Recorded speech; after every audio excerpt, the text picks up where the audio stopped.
Em ponto.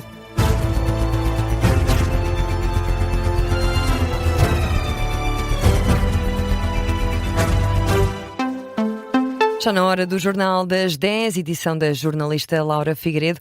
E Laura, o secretário-geral do PS diz ter provas de que o governo aumentou os impostos sobre os combustíveis. A acusação é de José Luís Carneiro, que quer apresentar as provas na Assembleia da República. Tenho prova, que irei exibir na Assembleia da República, de que o Governo aumentou os impostos sobre os combustíveis. Nós afirmámos na Assembleia da República, o Primeiro-Ministro desmentiu. Agora há dados oficiais que comprovam que aumentaram os impostos sobre os combustíveis em relação ao tempo em que assumiram funções governativas. O secretário-geral do PS reafirma também que o partido vai votar contra a lei laboral na generalidade. Declarações de José Luís Carneiro esta tarde em Coimbra, onde falava sobre a reforma laboral, reitera que o PS vai votar contra e esclarece a posição que transmitiu ao Primeiro-Ministro. A proposta de leis laborais do Governo, ela ofende os mais jovens, ofende os trabalhadores mais vulneráveis, ofende as mulheres trabalhadoras, ela é ofensiva para as famílias, porque ela cria dificuldades à compatibilização da vida pessoal com a vida profissional, e aquilo que eu disse ao Primeiro-Ministro é que a proposta, entrando nesses termos na Assembleia da República, terá o voto contra do PS na generalidade. José Luís Carneiro mostrou-se ainda preocupado quanto à possibilidade de o Governo poder vir a aumentar o IVA da restauração. Quer que o Primeiro-Ministro clarifique a posição sobre o tema. Hoje, aquilo que importa às pessoas é o custo de vida. E por isso nós apresentamos propostas para mitigar os efeitos da inflação com os bens alimentares, com os custos relativos aos combustíveis, com os custos relativos à eletricidade e ao gás. E é para nós incompreensível, inaceitável, que o Governo queira alterar de novo o IVA sobre a restauração. É inaceitável e combateremos essa ideia e exigimos mesmo ao Primeiro-Ministro que esclareça se o Governo vai ou não avançar com a alteração do IVA em relação à restauração. O secretário-geral do PS não quis falar sobre a polémica das declarações de Marco Rubio sobre a base das lajes.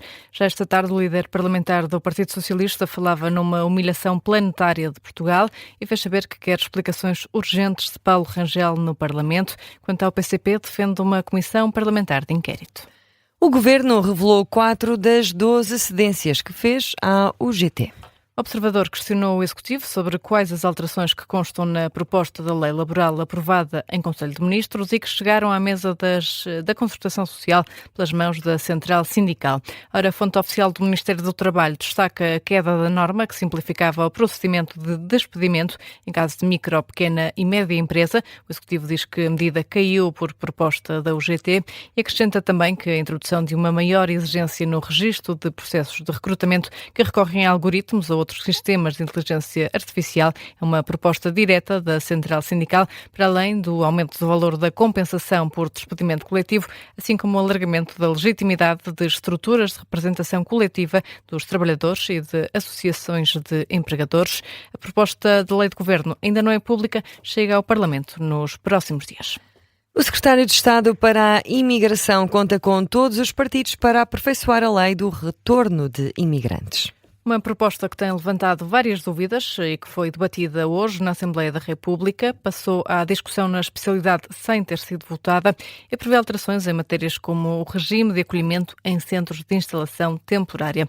Ora, o secretário de Estado com a pasta da Imigração, Rui Armindo Freitas, não esconde as linhas vermelhas do Executivo, mas garante que está disponível para negociar. Desde que não desvirtue aquilo que é necessidade e aquilo que já vos disse, o superior interesse da criança, um aumento dos prazos de detenção e ter verdadeiramente um sistema que funcione, porque o Estado tem que se dar ao respeito. Neste caso específico, o Chega será o parceiro preferencial? Serão os parceiros que, mais uma vez, eu já disse nos vossos microfones muitas vezes, nós temos liderado nas nossas propostas e todos quantos tenham responsabilidade e a capacidade de reconhecimento que nós estamos a reformar o sistema de imigração para lhe dar um sentido de humanismo maior, de justiça maior. Todos quantos quiserem juntar, muito bem, venham de que área política quiserem.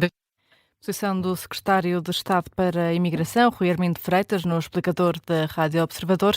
A lei vai agora seguir para a discussão na especialidade.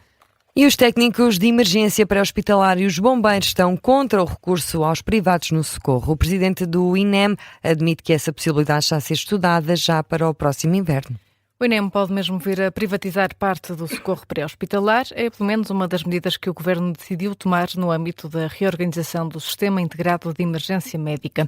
Ao Observador, o presidente do INEM, Luís Cabral, admite que essa possibilidade está em cima da mesa, mas diz que a decisão não está tomada. Já o presidente do Sindicato dos Técnicos de Emergência Pré-Hospitalar, Rui Lázaro, considera que a medida traz riscos para os cidadãos. Diariamente, as próprias ambulâncias do INEM, mas também dos bombeiros, que é quem faz hoje esse tipo de prioridades também, quando se chegam ao local, deparam-se com uma situação bastante mais grave do que aquela que se imaginava e que tinha sido obtida através de uma triagem telefónica. Ora bem, se a ambulância que vai para lá tem menos equipamento e a tripulação tem menos formação, podem nem sequer detectar que a situação é mais grave do que aquela que se imaginava e quando chegar ao hospital pode já de facto ser tarde demais. A reação do presidente do Sindicato dos Técnicos de Emergência Pré-Hospitalar, também a Liga dos Bombeiros Portugueses, está contra a privatização de parte do socorro pré-hospitalar. Numa publicação no Facebook, a Liga defende que, em vez do recurso aos privados, devem ser reforçados os meios dos bombeiros. E na atualidade internacional, a trégua entre Líbano e Israel foi prolongada por mais 45 dias. O anúncio foi feito pelo Departamento de Estado norte-americano, anfitrião das negociações de paz. No final do segundo dia de conversações na capital norte-americana, Israel e Líbano agendaram uma nova ronda negocial para 2 e 3 de junho, bem como uma reunião a nível militar no Pentágono dia 29 de maio. Nas redes sociais, o porta-voz do Departamento de Estado norte-americano diz esperar que estas discussões avancem para uma paz duradoura entre os dois países, para o pleno reconhecimento da soberania e integridade territorial de cada um e também para o estabelecimento de uma verdadeira segurança ao longo da fronteira partilhada. E ainda o presidente ucraniano considera que Moscou está a planear ataques contra edifícios públicos em Kiev. O anúncio foi feito numa declaração em vídeo publicada na rede social X. Vladimir Zelensky diz que tem documentos russos que provam que Moscou está a planear ataques em Kiev e insiste que o Kremlin pode também estar a planear ataques aos países da NATO, especificamente a partir da Bielorrússia. E o professor de Relações Internacionais Bernardo Valente acredita que os recentes ataques russos à Ucrânia pretendem mostrar que Moscou não está fragilizado. Em causa o ataque contra Kiev na passada madrugada, que matou mais de 20 pessoas. Ora, Bernardo Valente fala numa Rússia que está visivelmente fragilizada, mas diz que ainda assim Putin não vai descansar enquanto não atingir os objetivos do Kremlin. O que Vladimir Putin nos veio dizer com este ataque é, no fundo, que apesar de estarmos aqui a fazer uma morte anunciada à Rússia, a Rússia continua a ter a capacidade de encetar estes ataques. Não quer dizer que estes ataques signifiquem muito naquilo que é a capacidade militar russa, porque sabemos que a capacidade militar russa está extremamente diminuída e tem perdido não só homens como armamento a uma velocidade galopante muito superior às perdas ucranianas. No entanto, Vladimir Putin, o que estes ataques lhe querem dizer é que, mesmo que enfraquecida a Rússia vai lutar até ao último homem. E esta Rússia de Putin e o próprio Putin está disposto a lutar até ao último homem. Declarações do professor de Relações Internacionais Bruno Valente no programa Gabinete de Guerra da Rádio Observador. Já esta tarde, o presidente norte-americano tinha afirmado que o golpe sofrido pela Ucrânia significava que o conflito não está perto de terminar. E vamos ainda ao futebol. Já terminou o jogo entre Aston Villa e Liverpool, com um resultado importante para as equipas portuguesas. Sim, o jogo ficou 4-1 para o Aston Villa. Agora, se vencer a final da Liga Europa contra o Friburgo, fica libertado um lugar e o segundo classificado da Liga Portuguesa pode entrar diretamente na Champions sem ter de passar pelas pré-eliminatórias. E Laura, vamos agora a outras notícias que marcam a atualidade. 4 homens de nacionalidade espanhola foram hoje detidos no estuário do Tejo. Seguiam numa embarcação de alta velocidade com mais de 6 toneladas de combustível suspeito de ser utilizado para o narcotráfico. A informação é avançada pela Polícia Marítima.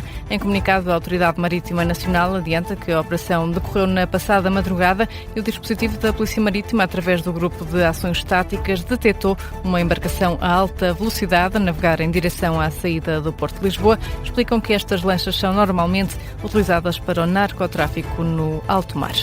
Amanhã, várias ruas da Baixa do Porto vão estar cortadas devido aos festejos do Futebol Clube do Porto, o campeão da Primeira Liga.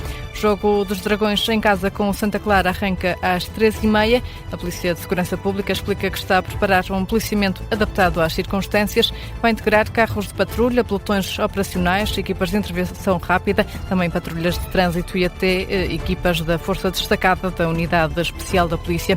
Assim que o jogo terminar, a equipa do Futebol Clube do Porto segue para os festejos, que duram até à madrugada de domingo. Por isso, a PSP adianta que vai haver também cortes totais de estradas, bem como proibições de estacionamento logo a partir das 5 da tarde até ao fim da festa dos Azuis e Brancos. E é o ponto final no Jornal das 10, edição da jornalista Laura Figueiredo. Daqui a pouco temos Geração V. Até já, Laura. Até já.